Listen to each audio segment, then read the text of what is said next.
Alors, moi, je m'interrogeais, puisqu'il y a eu une présentation par votre vice-présidente sur les questions de l'environnement qui sont dans sa délégation, de savoir s'il y en avait d'autres, parce qu'il y a d'autres points sur la partie cadre de vie, il y a d'autres points. Donc, je vais intervenir, bien évidemment, vous vous en doutez, sur la question du logement. Pour vous rappeler que depuis 3 ans, on vous interroge à chaque séance plénière sur les questions de logement et d'habitat, que du coup on a recensé ce qu'on demande depuis 2021, parce que lorsque vous nous engagez à changer ou à chaque mot qui a été prononcé depuis ce matin ne fait qu'enfoncer l'idée qu'il faut que l'on continue comme on fait depuis 2021. Donc vous voyez qu'on a encore du chemin pour réussir à converger vers des points que nous aurions en commun. Et nous en avons un certain nombre, je vous le concède. En tous les cas, nous vous avons adressé un courrier le 9 décembre, donc il y a tout juste un mois. Donc, je vais vous faire grâce de la lecture de ce courrier parce qu'il est le fruit d'une frustration très nourrie, très marquée par l'absence de débat dès 2021, et puis en 2022, et puis en 2023, et puis en 2024 sur ces questions-là.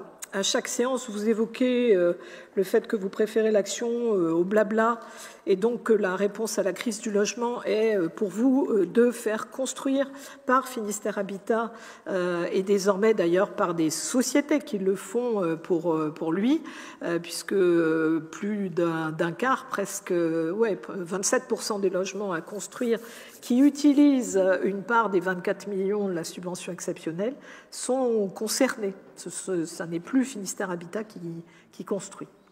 Et en ce qui nous concerne, nous, on revient sur l'idée qu'on parle des enjeux en matière de logement, privé comme public, en propriété comme en location, en collectif comme en individuel. Agir, pour moi, ça n'a jamais empêché de réfléchir, et encore plus quand on doit le faire ensemble. Alors, je ne peux pas m'empêcher, parce que voilà, c'était quasiment le dernier paragraphe. Enfin, vous avez conclu, Monsieur le Président, la rencontre du 30 novembre, la rencontre annuelle départementale sur le logement le 30 novembre, en tenant ces propos.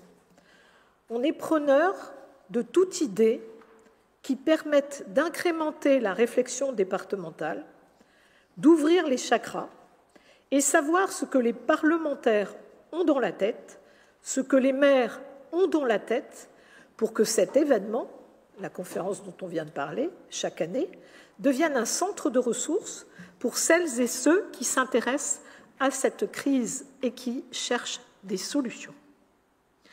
Alors, si vous voulez savoir ce que les conseillers départementaux ont dans la tête, installez le groupe de travail que l'on vous a demandé le 17 octobre.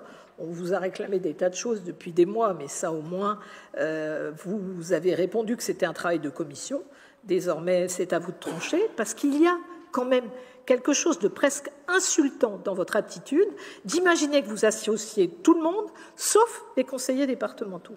Et si la crainte, ce que je crois comprendre, est que le département soit sollicité de manière plus importante en matière de financement, posons cela en préalable. Posons cela en préalable en disant que la question de l'animation et de la coordination qui doit exister sur les questions d'habitat et de logement dans cette assemblée avec 54 élus départementaux, vous venez de nous dire il y a quelques minutes que l'on peut continuer à agir même quand on a moins d'argent.